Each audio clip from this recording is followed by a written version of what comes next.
살아계신 하나님, 참 감사합니다. 하나님께서 출애굽한 이스라엘 백성들을 광야의 삶을 통하여 완전하게 하나님의 약속의 땅, 가나안 땅에 그 축복을 누릴 수 있도록 훈련해 주시고 인도하신 것처럼 저희가 모세오경을 통해서 이제 레위기의 말씀을 확인했고 오늘부터 민수기서의 말씀을 통하여 하나님의 인도함을 받으려고 합니다. 성령께서 우리 각자에게 주시는 가장 귀한 은혜가 임하는 시간이 되도록 역사하여 주옵소서. 오늘도 함께 하실 줄 믿사옵고 예수님의 이름으로 기도드렸습니다. 아멘. 예, 하나님 말씀은 민수기서 1장 전체를 봐야 되는데 1절부터 4절까지만 보겠습니다. 민수기서 1장 1절부터 4절 말씀 봉독합니다.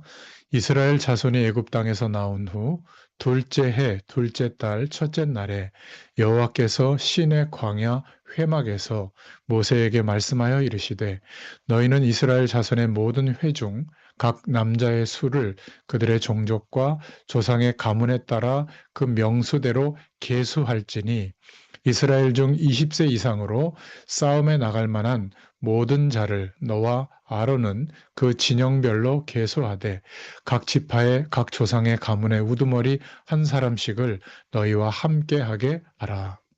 아멘. 예, 오늘 민수기서 1장 1절부터 4절의 말씀을 통해서 함께 은혜 받을 제목은 하나님의 좋은 군사라는 제목입니다. 이 민수기서를 보면 민수기서는 모세 오경 중에 네 번째 말씀이죠. 그 뜻대로 제목을 설명하자면 백성의 숫자를 세서 기록했다.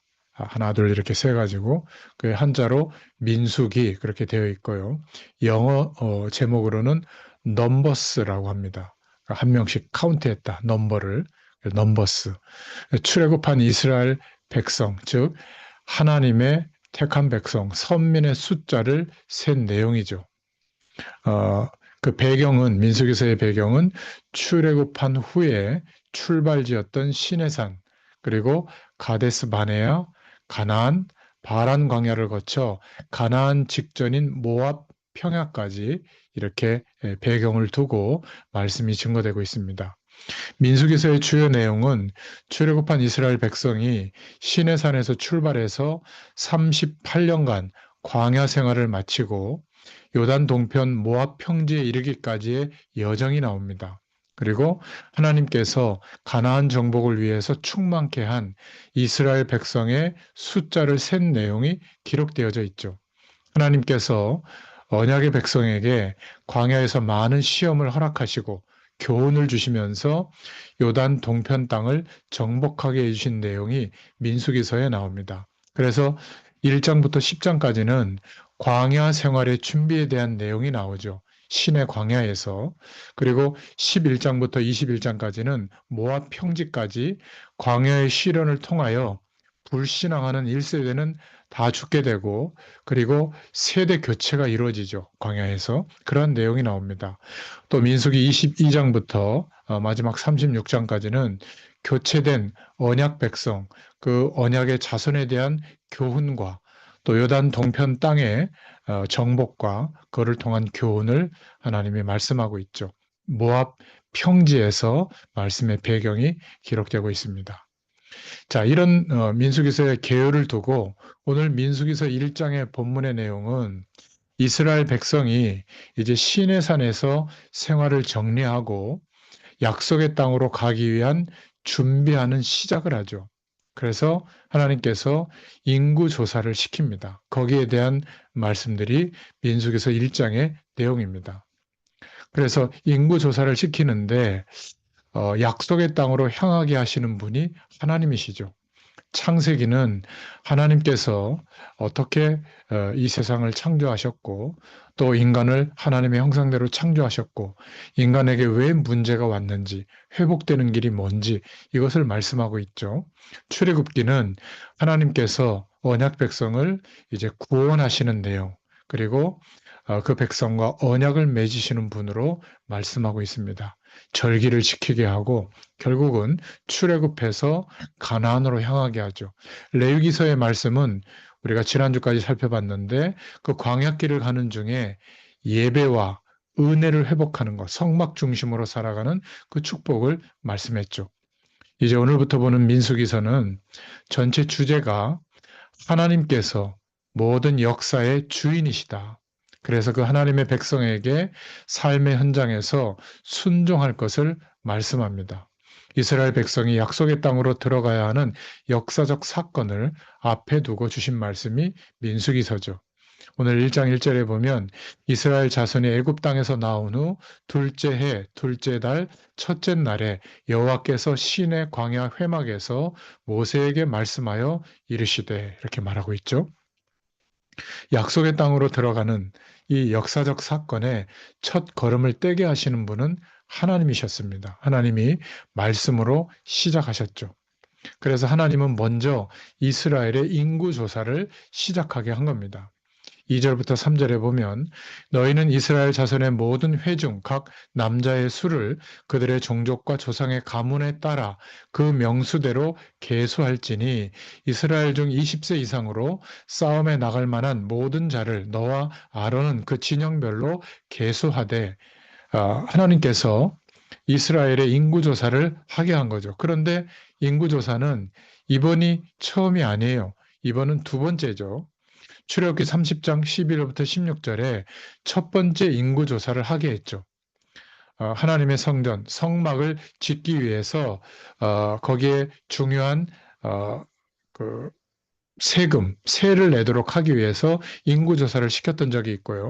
그리고 오늘 두 번째 민수기서 1장에 인구조사를 또 시킵니다. 이것은 이제 가나안 땅을 정복하기 위하여 전쟁을 하기 위한 인구조사를 하라고 명령하시는 거였죠. 성막을 짓는데 세금을 내고 또 하나님께서 가나안 정복을 하는데 전쟁을 하는데 하나님의 백성으로 참여를 할 수 있도록 숫자를 카운트하는 겁니다. 여기에 하나님의 좋은 군사로 참여하는 것은 매우 중요한 일이죠.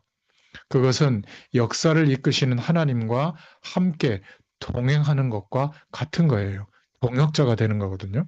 하나님은 모든 역사의 주인으로서 하나님 자신이 만드시는 그 역사에 참여할 하나님의 백성을 한 사람 한 사람을 정확히 계수하셔서 한 사람 한 사람이 모두 하나님의 일에 빠질 수가 없고 빠져서도 안 되는 그 한 사람으로 부르시고 계시는 겁니다. 하나님의 군사가 된다고 하는 것은 의무이기도 하지만 어떤 면에서 하나님의 백성된 우리에게 주신 권리의 측면이 더욱더 강하죠. 그것은 분명히 축복이 되는 겁니다. 오늘날 우리도 하나님이 카운트하시는, 계수하시는 하나님의 군사로 세워지기를 축원합니다. 그래서 하나님의 일에 참여하는 축복이 있기를 바랍니다. 우리를 계수하시는 하나님이 모든 역사의 주인이 되신다. 이것을 우리가 알고 믿을 때만 하나님의 부르심 앞에 우리가 순종할 수 있는 거죠. 그때만 가능합니다. 하나님은 역사의 주인이십니다. 세상의 역사도 주인이시고 교회의 역사도 주인이시고 내 자신의 개인사에도 주님이 주인이십니다. 그래서 우리가 살아가는 인생의 역사에 하나님을 주인으로 고백할 수 있어야 됩니다. 그렇죠? 우리가 참여하고 있는 이 세상의 역사에 또 하나님의 역사에 우리는 하나님의 좋은 군사로 부름을 받은 줄로 믿습니다. 자, 그런데 세 번째로 오늘 중요하게 생각해야 될 1장의 내용 중에 레위인을 숫자로 세지 않은 겁니다. 계수하지 않은 이유가 뭘까요? 이는 여호와께서 모세에게 말씀하여 이르시되 너는 레위 지파만은 계수하지 말며 그들을 이스라엘 자손 계수 중에 넣지 말고 1장 48절 49절에 말하고 있거든요. 이스라엘 백성이 지금 약속의 땅으로 전쟁을 하러 가기 위해서 숫자를 세고 있는데 여러분 전쟁할 때는 한 사람이라도 아쉽고 중요한 힘이 되잖아요. 그런데 이 레위인은 계수하지 않았다. 왜 그랬을까요? 그래도 이 레위 지파가 한 지파를 이루고 있기 때문에 13지파, 그러니까 레위 지파를 빼면 12지파잖아요. 13지파 13분의 1에 해당되는 그러한 인구 숫자를 차지하고 있는 사람들인데 왜 레위 지파는 숫자로 계수하지 말라고 했을까요? 그것은 1장 50절에 나옵니다. 그들에게 증거의 성막과 그 모든 기구와 그 모든 부속품을 관리하게 하라. 그들은 그 성막과 그 모든 기구를 운반하며 거기서 봉사하며 성막 주위에 진을 칠지며 이렇게 말하고 있죠. 레위인들은 레위지파 사람들은 전쟁보다 더 중요한 일을 해야 했기 때문에 그 숫자에 넣지 않은 거예요. 모두 성막과 관련된 일이죠. 성막에 이동할 때 관리와 운반, 그리고 다른 사람들이 성막을 우습게 여기지 못하도록 접근을 차단하는 그런 임무, 예배의 중요한 임무를 맡았기 때문이에요. 그런데 그것이 전쟁을 치르는 것보다 그렇게 중요하단 말일까요? 그렇습니다. 왜냐하면 전쟁을 포함해서 역사의 주인이 하나님이시기 때문에 하나님께 예배하는 것, 하나님께 영광 돌려드리는 것, 이것은 그 어떤 것보다 전쟁보다 더 중요한데 그 일을 아예 생업을 갖지 말고 아예 그 일만 전담해라라고 맡겨진 지파가 레위 지파거든요. 성막이 중요하기 때문에 성막에서 하나님께 예배가 회복돼야 되기 때문에 역사의 주인이신 하나님을 영광 돌리고 하나님께 예배해야 되기 때문에 그래서 레위인을 구별한 겁니다. 레위인에 대해서 말하는 것은 그만큼 성막이 중요하고 출애굽기 때 또 레위기의 말씀에서 살펴봤지만 그 성막에서 하나님의 예배와 은혜가 회복되어지는 것이 중요하기 때문에 레위인을 구별시키는 그런 말씀이 나오는 겁니다. 성막이 중요하다는 게 왜 그렇죠?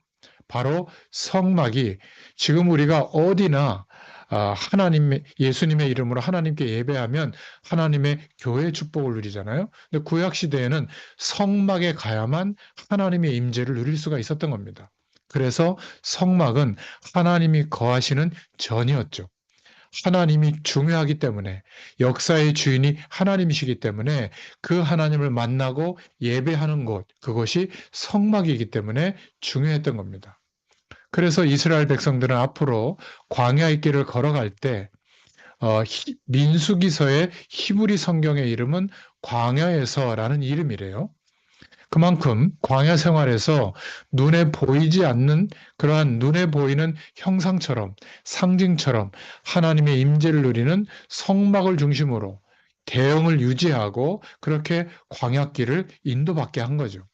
성막이 멈추면 이스라엘 백성들의 자기의 집도 멈춰서 텐트를 치고 또 성막이 이동하면 자기의 텐트도 걷어서 성막을 따라 대형을 유지하고 이동을 했던 겁니다. 왜 그렇게 하게 하셨을까요? 역사의 주인이 하나님이시다. 이것을 깨닫고 누리도록 하신 겁니다.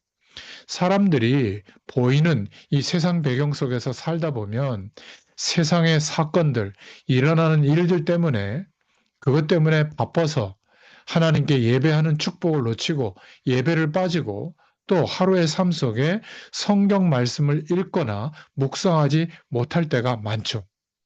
그러나 만약 그러하다면 그러한 삶을 살 수밖에 없는 이유는 역사의 주인이 누구인지 모르기 때문에 그런 겁니다. 내 인생의 주인이 나라면 뭐 그렇게 살아도 지장이 없지만 내 인생의 주인도 주님이시라면 주님을 바라보는 그 시간이 우리에게 회복돼야 될 줄로 믿습니다. 우리의 인생사, 우리가 살아가는 이 세상, 역사가 잘 되기를 원한다면 역사의 주인이신 분께 와서 예배하는 것이 너무 중요한 거예요.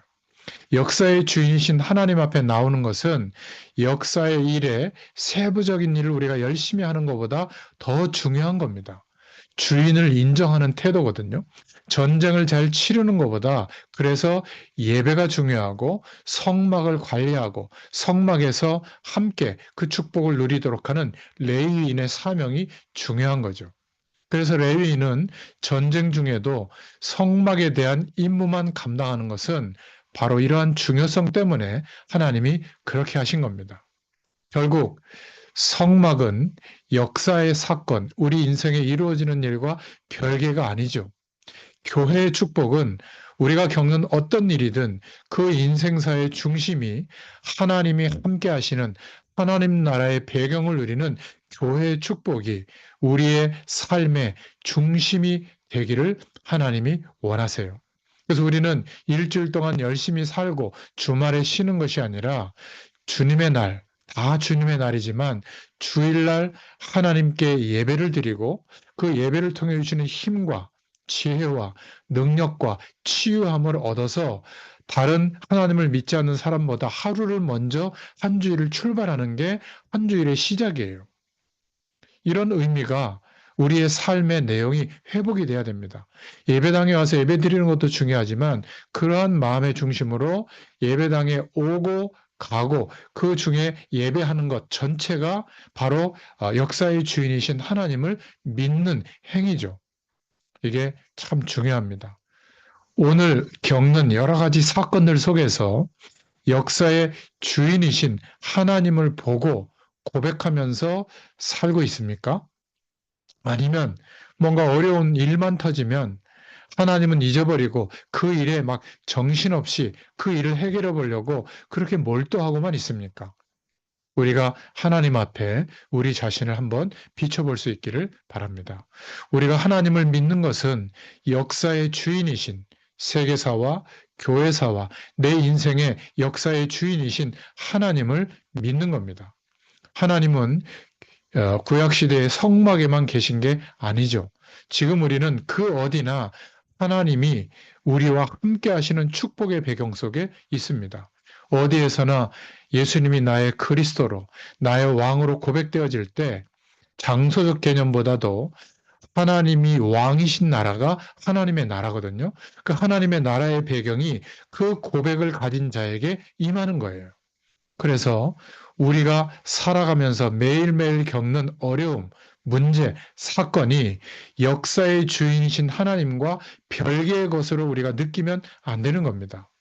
역사의 주인은 하나님이세요. 우리가 그것을 알아야 됩니다. 우리는 우리가 만나는 모든 역사적인 많은 일들에 있어서 역사의 주인이신 하나님이 부르신 하나님의 좋은 군사가 되어야 될 줄로 믿습니다. 하나님께서 하나님의 백성을 계수하실 때 그 계수하는 숫자에 들어가야 돼요.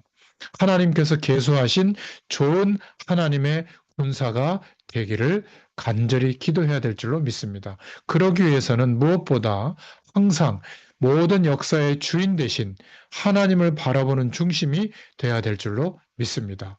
너무 중요한 내용이죠. 중요한 일들 때문에 여러 가지 바쁜 일들 때문에 하나님께 예배하지 못하고 말씀과 기도를 소홀히 한다면 그것은 참 어리석은 모습이라고 볼 수 있습니다. 중요한 일일수록 주인 되신 하나님께 더 나아가는 선택을 하는 것이 마땅하게 된 줄로 믿습니다. 오늘 민수기서를 전체를 생각할 수 있는 중요한 제목이죠. 우리는 하나님의 좋은 군사로 부름을 받았고 하나님이 카운터 하실 때 그 부르신 좋은 군사의 숫자 안에 들어가는 저희들이 되기를 축원합니다. 기도하겠습니다. 하나님 감사합니다. 오늘도 민수기서의 말씀을 통하여 하나님을 바라볼 수 있는 중요한 응답들을 깨닫게 하시고 믿음으로 말씀을 받을 수 있도록 축복해 주셔서 감사합니다. 성경 말씀을 읽어갈 때에 살아 역사하는 주의 말씀으로 우리에게 부딪히게 하시고 잘 박힌 모처럼 우리의 심령에 하나님의 말씀이 쌓여가게 하셔서 그것이 우리의 믿음의 근거가 되도록 역사하시며 말씀의 능력이 우리의 모든 삶 가운데 나타나도록 하나님께서 은혜를 베푸시고 역사하심을 믿고 감사를 드립니다. 이 축복의 증인으로 저희들을 세우시고 인도하여 주옵소서. 예수님의 이름으로 감사하며 기도드렸습니다. 아멘. 감사합니다.